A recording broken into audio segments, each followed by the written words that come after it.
Nah maksud saya bisa matur ini ke Habibidin, ke keluarga bahwa penafsir standar itu kedah wonten supaya nanti tidak versinya yang murat-marit. Karena kita punya pengalaman kan sebesar Rasulullah saja dengan sewu terjadi hadis apa? Maudhu. Ya, jadi harus dikawal secara apa? Ilmu. Siapa yang ya tentu yang paling kita dengar ya yang masyhur itu ya Habib Umar lah misalnya yang di luar keluarga Kudus ada Habib Umar, ada Habib Lutfi orang-orang. Tapi apapun itu kita ini juga membantu secara fikih dalam menafsirkan itu bahwa ketika beliau dekat dengan Umaro tidak untuk khalqun nafsi, tidak untuk jam'il mal, tidak untuk menang-menangan, tidak untuk jam'il mal, tapi untuk limaslahatil amah, untuk kemaslahatan apa? Bersama, untuk umum. Apalagi tadi saya dengar sendiri dari Habibidin nanti ketika Habib Ja'far jadi ikon di makam Peloso juga keluarga ada minta tadi. Artinya tidak minta itu ya memang kita sudah dilatih untuk ikhlas itu. Soal nanti nyuwun sewu manajemen makom karena mungkin kebanyakan hasilnya terus mikir untuk pondok tahfidz nggih monggo tapi itu tidak dari keluarga tapi murni dari apa? Manajemen yang ya kelolaan kelurahan sendiri. Kalau kita sendiri enggak. Terus yang ketiga bahwa sejarah orang-orang soleh memang harus dimaklumatkan supaya orang itu masih ingat Allah dan Rasul. Jadi saya sering baca di kitab-kitab awwalu hadaddin al-i'lam. Pertama agama ini muncul karena dimaklumatkan. Sehingga Rasulullah ketika rawuh Dawi Gua Hira, beliau pertama itu naik gunung Sofa terus memaklumatkan kalau beliau itu nabi dengan semangat asyhadu alla ilaha illallah wa asyhadu anna muhammadar rasulullah. Nah, Habib Ja'far dengan segala keterkenalan majdzubnya, beliau ngendikan tuh mesti diulang-ulang syahadat wali-wali yang sudah kabundut. Mungkin kalau Anda dengarkan itu mungkin biasa. Mungkin karena tidak wali, itu yang jelas itu. Kedua ada ahli fikih. Tapi kita-kita yang ahli fikih itu ngerti. Wali-wali yang sudah kabundut kalau nggak disebut lagi ya lupa, apalagi artis. Cuma Habib Ja'far caranya seperti itu. Beliau sering memberi hadiah Fatihah. Karena orang sekarang itu belanja demi belanja gambarnya artis, lihat film dan apalnya tokoh-tokoh film sampai yang di luar negeri juga hafal, tapi wali-wali yang sudah kabudut dah hafal. Nah, semangat beliau menyebut itu tuh ada filosofinya. Itu yang nggak wali pasti tidak paham, yang nggak ahli fikih yang nggak paham, malah geremeng kadang. Bulan baleni maksudnya ini serabakat soleh lah yang seperti ini, semoga tobat kan. Jadi itu ada teorinya. Quran sendiri ceritanya juga yang diulang-ulang. Jadi itu ada filosofinya. Itu kan sama dengan semua kiai meskipun monoton selalu bilang wa ala alihi wa sahbihi ajmain. Kata ajmain ini penting karena ciri khas ahli sunnah itu menghormati semua sahabat. Kata wa alihi juga penting karena ciri khas ahli sunnah itu menghormati alun nabi. Makanya kata Basim Asy'ari wa nuhibbu ahlal bait wa nu'azzimu ahlal bait wa nu'azzimu jami'a ashabi Rasulillah. Ciri khas kita ahli sunnah adalah menghormati ahlul bait, memuliakan ahlul bait dan menghormati semua sahabat. Jadi kalimat ini seakan-akan diulang-ulang wa ala alihi washabihi ajmain, tapi ini maklumat sebuah akidah, maklumat sebuah ciri khas.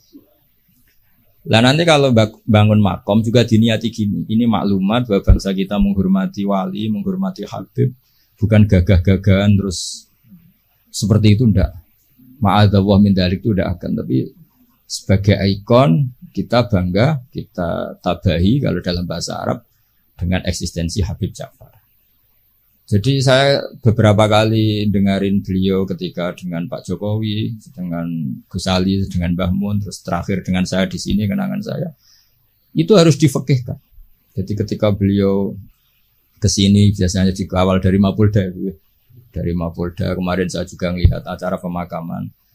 Saya pas itu baru datang dari Situbondo. Jadi semua itu harus difekihkan. Sehingga dalam fikih misalnya dijelaskan ketika Nabi nyurati raja-raja itu ila maliki qaisar, ila malikir rum, ila qaisar. Itu kata ulama-ulama, Nabi itu ngakui jabatan dunia. Buktinya raja-raja juga oleh Nabi dipanggil malik, dipanggil apa? Raja. Jadinya Nabi ya kerso, ngakui eksistensi hukum yang sedang apa? Yang sedang berlaku. Ya tentu yang tidak yukhalif ya tidak bertentangan dengan syariat. Jadi saya mohon pilihan-pilihan beliau dekat dengan Kapolri, Presiden, atau dekat dengan umara, jangan ditafsirkan macam-macam, tapi tafsirkanlah bahwa semua ingin kita ini baik-baik saja, baik urusan yang terkait ulama maupun terkait apa?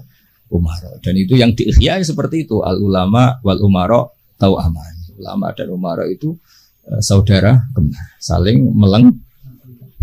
Saya sebagai kiai itu juga gak bisa bayangkan berantas narkoba dengan penyelundupan seperti itu. Yang punya otoritas itu polisi. Kita gak bisa bayangkan kan seperti pemerkosaan, penggarungan, pembunuhan itu gak bisa bayangkan kalau gak ada apa? Polisi.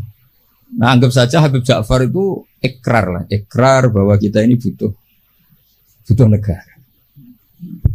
Lah bahwa kita di sana sini ada kekurangan baik di aparat negara maupun di kita ya sudah, al-insan makhluk khotok manusia. Tapi kaidah kita dalam fikih itu la yudroku kulluh la yudroku kulluh. Jadi kalau tidak bisa ideal jangan ditinggalkan sama sekali. Kita bernegara pasti tidak ideal, tapi kita butuh kekuatan untuk melawan penjahat, kekuatan untuk melawan pengedar narkoba, kekuatan yang bisa menangkap pemerkosa. Nah, kekuatan-kekuatan itu adanya di kepolisian. Sama kita butuh kesejahteraan, benar sing mikir menteri keuangan, Bominko apa. Kita butuh kesehatan, ya ada yang mikir yaitu menteri kesehatan. Karena kalau sing mikir kiai terus bentuknya kadang-kadang kayak rontok jimat gitu. Nah, sing ra tepak terus rontok dukun gitu. Jadi repotnya kesehatan kalau yang mikir kiai itu nak tepak ya dongo, nak ra tepak ya rontok gitu. Nah, jadi ini kulo suwun sekali, saya mohon semohon-mohonnya sama keluarga Habib Ja'far, utamanya sama Habib Umar Al-Mutahhar yang beliau lama sekali di situ, sama pendereknya Habib Ridho Khirit ya. Habib Ridho Khirit. Saya tahu banyak beliau karena memang saya termasuk orang yang mencintai beliau. Coba tafsir-tafsir fikih ini kita hidupkan supaya enggak ada tafsir yang macam-macam gitu. Jadi iya gimana? Kalau saya ya Habib Ja'far mendingan jenengan. Ya kan? Mungkin kalau Abu Umar itu terlalu sibuk. Ya kan? Dengan punya orang yang bisa menulis sejarahnya Abu Ja'far. Jenengan yang mengkoreksi. Oh ya, saya yang pokoknya yang bagian fikih insya Allah saya ikut bikinnya nanti. Itu lebih bagus. Jadi versi-versi yang tadi kayak beliau dekat dengan Pak Jokowi, jangan dilihat karena Pak Jokowi presiden top. Bukan, dengan Pak Polisi pun, dengan camat pun, atau dengan rakyat kecil pun beliau. Jadi ini semuanya dalam konteks. Saya bersaksi ya Mbah Mun. Banyak orang bilang Mbah Mun sudah para wong presiden kan keren. Mbah Mun ditamoni KUA itu ya hormat. Ditamoni polisi, tentara yang kopral pun hormat. Cuma orang-orang hasut ngiranya agak tunggale nak para kewek presiden. Tapi kita kan bersaksi sebenarnya kan dengan siapapun beliau juga hormat. Jadi jadi nanti istilahnya kalau di buku sekarang itu testimoni. Jadi nanti yang kesaksian Habib Umar ge monggo, Yekidin monggo. Tapi nanti semua itu dikawal secara fikih. Karena kalau dikawal fikih ini awet. Saya beri contoh ya betapa pentingnya fikih. Rasulullah SAW itu kalau dahar itu sering di luar rumah.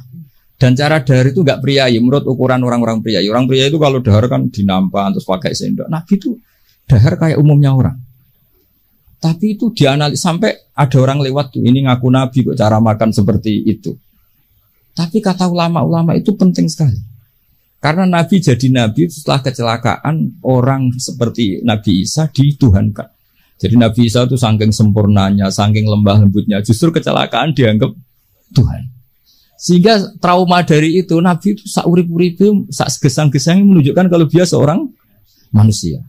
Nate sholat patang rokaat itu kali rokaat ditakdir dilupakan sama Allah supaya kelihatan basyariahnya. Jadi ini harus dibaca secara fikih. Sama misalnya kita melihat orang alim alama atau habib wali kok mangan di warung, itu bentuk penghormatan pada wong cilik. Tapi kalau yang nafsiri orangnya agak ngerti fikih, dianggap nak dalam pura agak apa dianggap beda bakule ribet kan.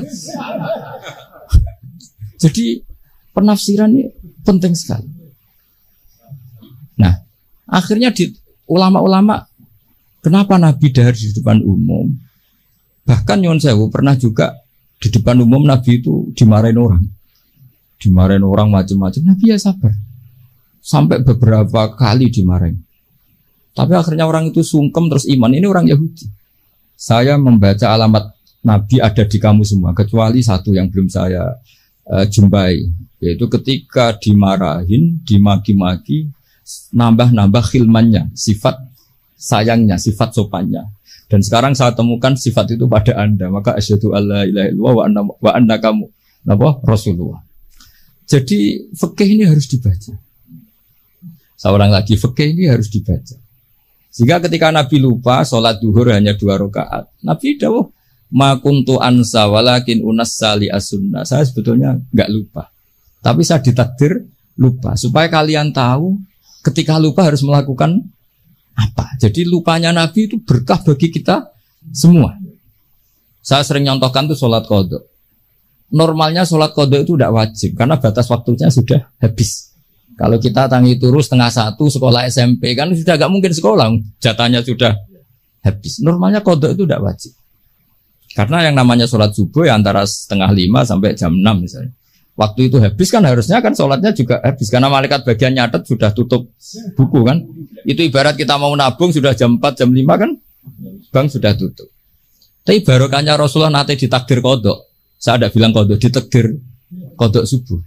Dan ternyata Nabi sholat. Terus jadi pelajaran bahwa kodok itu wajib. Nah, jadi Nabi itu dalam kondisi yang seakan-akan Nabi kok kodok, itu aja berkahnya. Tadi kan Nabi gak pernah kodok. Mungkin ulama-ulama pertama kayak Izan mesti berpikir gak butuhnya kodok itu. Mesti berpikirnya begitu, karena nah, contoh yang terakhir sekaligus ini pengalaman fikih. Semua ketika tawaf itu jalan, tapi Rasulullah itu naik unta. Itu kalau orang nggak seneng Nabi atau nggak ngerti fikih, anak buah kon melaku dek enak-enakan lenges-lenges numpak unta. Tapi baru kayak para penafsir fikih akhirnya diketahui bahwa tidak termasuk syarat sahnya tawaf harus jalan. Buktinya Nabi naik unta. Akhirnya kita pakai kursi roda punya dalil, yang agak sepuh pakai skuter punya. Coba kalau dulu Nabi jalan kaki, akan dikira syarat sahnya tawaf harus jalan kaki. Jubah juga gitu, bikin jubah, baju hem kayak gini. Itu dulu semua tabiin kalau sholat tuh pakai pakaian resmi, pakai jubah, pakai gamis. Kalau Indonesia mungkin pakai hem resmi. Itu Jabir bin Abdillah datang ke masjid, jubahnya dicopot, serbannya dicopot, dicandel lah. Terus sholat pakai sarung satu, akidan bena torofaihi ala atiki, sarungnya dicancang begini, kayak orang-orang kuno di kalung no. Terus ketika dikomplain sama tabiin, ungzuru ila sahibi Rasulillah, ini sahabatnya Nabi kok sholat seperti itu. Terus beliau marah. Saya bersaksi Nabi pernah sholat seperti saya ini. Akhirnya barokahnya itu orang tahu batas minimal aurat, yaitu mabena surah. Andai kan semua sholat mulai dulu jubahan pakai gamis, pakai hem, akan dikira syarat sahnya harus seperti ini. Tapi barokahnya itu orang yang pakai celana 1/4 misore dengkul pasangon atau pas apa di sawah bisa sholat karena memenuhi syarat. Jadi itu hebatnya Rasulullah SAW. Jadi ketika beliau dengan standar gamis imamah yaitu kondisi terbaik karena pakai pakaian ketika pakai sarung diikatkan juga kondisi terbaik karena itu maklumat ilmu bahwa ini standar minimal untuk satrul aurah. Itu hebatnya Nabi. Pas pakai pakaian resmi ya adnal halat, pas pakai pakaian paling minimal juga a'lal halat. Jadi kemana pas pakai a'lal halat ya a'lal halat, pakai adnal halat juga a'lal halat. Jadi artinya Nabi ketika pakai kamis, pakai imamah juga kondisi terbaik karena pakai pakaian. Ketika Nabi hanya pakai sarung satu dan menutupi aurat juga kondisi terbaik karena sebagai maklumat secara ilmu bahwa itu batas aurat. Jadi apa? Nabi ketika sholat juga kondisi terbaik. Ketika dahar juga kondisi terbaik karena dahar Nabi memaklumatkan aku ini mau terima Nabi ora pengira. Nah, jangan sampai Nabi dahar terus Nabi kok pegawai ngomel, tidak bisa. Nabi dahar sekaligus memaklumatkan nafyul uluhiyah bahwa saya tidak Tuhan karena Nabi jadi Nabi setelah Nabi Isa. Nah, di sini hebatnya Quran ketika nyifati Nabi era Rasulullah, wa ma arsalna qablaka minal mursalin illa innahum la yaquluna ta'ama wa yamsuna fil aswaq. Jadi makanya saya sering dengar Habib Ja'far kecilnya sering main layangan, sering dolanan ayam. Itu menurut saya filosofinya orang tuh tidak perlu bagian nunggu punya Alphard tabungan miliaran. Cacile dolanan pitik ya seneng. Butuhe donya ku syukur, syukure dolanan pitik ya dolanan pitik. Tapi nek iso jodoh. Intinya itu bisa kok ditafsirkan secara Nabi itu kalau ada sahabat dolanan manuk ya seneng. Ya Umair mafa'alan nughair, cung manuk piye cung. Aku cacile. Jadi cobalah ini ditafsirkan tadi secara fikih supaya hal-hal yang basyariah itu menjadi makna yang luar biasa. Kayak tadi Nabi itu menunjukkan basyariahnya. Tapi itu bagus karena beliau jadi Nabi setelah Nabi Isa yang gara-gara pesonanya terlalu magis, kebablasan dianggap Tuhan. Tapi Nabi enggak kayak umumnya orang. Dahar ya kayak umumnya orang, cara berpakaian ya kayak umumnya orang. Kadang-kadang ya dineng bojone sak wulan, macam kayak umumnya orang. Masyhur itu Nabi nanti ini amang kesuwen ya setahun nih. Nah, setahun kesuwen ya ono riwayate. Jadi saya ingin lah. Makanya beberapa ulama setiap nulis sifat wajibnya Nabi itu mesti apa? Sifat wajibnya papat, misalnya mukhalif papat, mesti menetapkan satu sifat jaiz. Ini ku al-a'rad al-basyariyah. Nabi juga punya sisi kemanusiaan. Tapi ini menjadi luar biasa karena bentuk perlawanan terhadap nafyul uluhiyah, bahwa seorang nabi enggak boleh dituhankan. Ini penting sepenting-pentingnya. Makanya ketika Nabi wafat, saya ulang lagi ketika Nabi wafat, itu Sayyidina Umar kurang dekatnya sama Rasulullah, kurang pinternya Sayyidina Umar. Ketika Nabi wafat enggak terima dia. Mangqala inna Muhammad qad mata qata'tu unuqah. Siapa yang bilang Muhammad mati tak bunuh. Innama huwa yunaji rabbah kama yunaji Musa rabbah. Beliau sedang munajat. Marah-marah. Lah orang mau gak bilang kabudut gimana? Nyatanya cara lahir kabudut. Akhirnya Abu Bakar datang, terus Umar dileraikan dengan dibacakan ayat afa immata wa ma Muhammadun illa rasul qad khalas min qablihi rusul afa immata au kutilang qalabtu. Jadi ketika Nabi kabudut dengan cara yang wajar, itu juga mendapat derajat yang setinggi-tingginya karena itu bentuk maklumat juga bahwa beliau adalah tidak Tuhan. Andai kan Nabi kabudut kayak Nabi Isa diangkat ke langit, juga bisa saja jadi tragedi di Tuhan kan, dan beliau itu orang paling nggak ingin dituhankan. Jadi semuanya ini spesial ini. Apa semuanya ini? Jadi yang biasa saja itu spesial. Nah, tapi ini kalau yang ngendikan tidak ahlul fikih, tidak ahlul hadis. Nabi kok kabudutnya biasa sih, sakjane keren diangkat ning langit kok Isa. Lha iki umat yang perlu ditobatno, paham nggih? Justru Nabi kabudut biasa ini menjadi luar biasa karena di situ tidak terjadi nafyul uluhiyah. Jadi begitu juga nanti tentang Mbah Mun, Habib Ja'far, Mbah Arwani, Mbah Munawir, tokoh-tokoh yang basyariah ini harus dijadikan ahwal yang luar biasa. Jadi misalnya kancanan wong cilik ya bentuk penghormatan pada wong cilik, kancanan wong gede ben ora hasud. Kadang ya ana wong gelem kancanan wong cilik tok ora gelem kancanan wong gede. Dikira zuhud aroi jebule hasud. Banyak gak yang seperti itu? Banyak banget tuh. Ada sing kancanan wong gede tok mau wong cilik. Ya ternyata sombong betul. Lah ini beliau-beliau ini teladan betul. Jare Habib Bidin ya Ja'far dolanan manuk perkutut terus dolanan pitik ya sebenarnya. Artinya beliau-beliau itu orang yang gampang syukur. Orang kok senengnya ketika di istana saja atau ketemu presiden saja, enggak. Ya jadi kalau suwun lah nanti saya ikut bantu testimoni ya saya itu yang spesial fikih lah ya. Jadi supaya sesuai porsi masing-masing. Jadi nanti Habib Umar sesuai pengalaman beliau, begitu juga Habib Ridho Khirid pengalaman beliau, nanti Amang juga bantu terutama ya Bidin. Saya semohon-mohonnya semua ini ditafsirkan menurut kapasitas fikih sana menurut kapasitas fikih. Karena perilaku Rasulullah SAW andai kan tidak ditafsiri fikih yo repot. Sama tak ceritani donga mara kuburan yo barokah rodok suudzon. Nabi itu giliran di Aisyah keluar. Karena garwane Nabi banyak dan yang cantik juga banyak, ada Zainab, ada Sofia. Aisyah itu cemburu, ditututi pikirannya itu ke yang lain. Ternyata Nabi itu mau bagi. Semoga bagi terus Nabi ngendikan assalamualaikum darokah. Jadi itu riwayat berdasar cemburu, berdasar rodok suudzon. Tapi barokah itu ada riwayat Assalamualaikum daro kaum mukminin. Terus akhirnya Aisyah balik, oh jebule ngono to. Ya sik aman. Jadi sholat tahajud juga gitu. Betapa Rasulullah itu orang yang luar biasa. Ketika sare jatah ning Aisyah. Kenangannya Aisyah hatta masajil di jildah. Tapi Aisyah yang cantik itu perawan. Aisyah itu saya senang sekali ketemu engkau. Orang Jawa lagi seranjang dengan beliau. Tapi apa pamitnya Nabi? Zani putune kudu niru ya kowe. Dari ini ata'abbadu li rabbi. Aku keiha, aku tak ambek pangeran. Dari ini ata'abbadu li rabbi. Terus salat. Ya dikira Aisyah salatnya rakaat. Ternyata salat tuh sampai subuh. Padahal ning ngarepe Aisyah, ning ngarepe Saudah banyak penafsirnya. Ini di depan Aisyah. Dan pas rukun, perlu dicatat pas rukun. Nah sama tahajud kan pas dineng. Sekali rukun serang arah tahajud kan. Ini pas apa ya? Pas rukun. Pas Aisyah, tidak Saudah.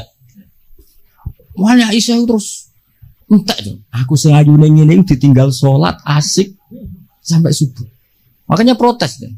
Ngapain kau begitu ya Rasulullah? Waqad ghafara wa laka ma taqaddama min dzambika ma ta'akhkhar. Jadi aslinya orang niat takok. Ya rada niat protes. Nabi jawab afala akunu abdan syakur. Jadi ini Rasulullah SAW. Semua perilakunya itu hebat. Tapi Nabi nanti kalau lihat santrinya main tahajud terus ngamuk. Innali ainika haqqan wali zaujika. Kok ngono cung bojomu ya duwe hak. Jadi kayak apa? Jadi saya mohon jadi Nabi ketika adnal halat kayak pakaian tadi, pakai sarung dilipatkan itu namanya adnal halat, pakaian paling mini. Tapi itu secara ilmu menjadi a'lal halat karena menjadi ilmu bahwa pakaian aurat batasnya satu aurat hanya segitu. Andai kan Nabi selalu pakai jubah dan selalu pakai hem resmi, akan dikira syarat sahnya sholat harus sesempurna itu.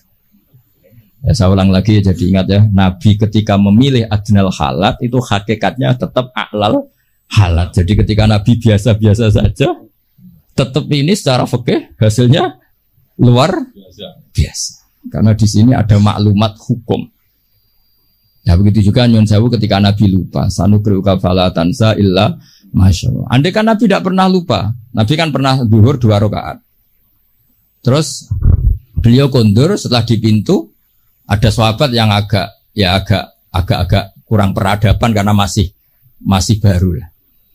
Aku siroti sholatu amnasita ya Rasulullah, ini sholat model qashar apa memang kau lupa?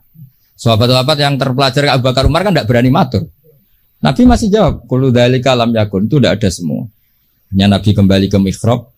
Ahakun maqalahu dzul yadain. Tadi yang dikatakan dzul yadain apa benar? Iya ya Rasulullah, kau tadi sholat 2. Sahabat yang kayak kula mun seneng, wah ini sholat duhur model baru, berarti mulai besok 2 rakaat dianggap nasah mansuh. Makanya kita tidak tanya karena inginnya itu memang nasah mansuh. Tapi apa yang terjadi? Nabi terus takbir nambahi 2. Nah, semenjak itu diketahui kalau sholat lupa, ya sudah tinggal nambah jumlah yang dia lupa. Jadi lupanya saja barokah. Jadi semua yang dilakukan Nabi lupanya saja barokah. Ditakdir kodok saja barokah. Termasuk dicurigai bojo, dikiting sampai itu ya barokah. Akhirnya ditemukan assalamualaikum daraqaumin mukminin wa inna insyaallah bikum. Dan itu akhirnya yang jadi dalil tahlil. Saya punya kitab namanya itu Tajul A'ros fi Qutbi Habib Soleh bin Abdillah Al-Attas. Itu diantara dalilnya orang tahlilan atau baca Quran di kuburan. Itu dalilnya itu hadis itu. Hadhihi kalimatun ghairul Quran. Ini kalimat tidak Quran, yaitu assalamualaikum daraqaumim. Dan kalimat ini tanfaul mayyita. Karena Nabi tidak mungkin ngendikan sesuatu yang tidak ada gunanya. Kalau kalimat yang tidak Quran saja tanfaul mayyita, manfaati ke mayit, apalagi kalimatul Quran. Lagi-lagi barokah. Padahal itu peristiwanya di Kiteng tadi. Dicurigai tadi. Jadi saya mohon nanti buku tentang beliau itu segera diterbitkan keluarga dengan niat supaya versi itu tidak berseliweran. Sama seperti Rasulullah, akhirnya ada hadis sahih macam-macam. Kenapa ada hadis sahih? Supaya yang maudhu ini tidak berseliweran.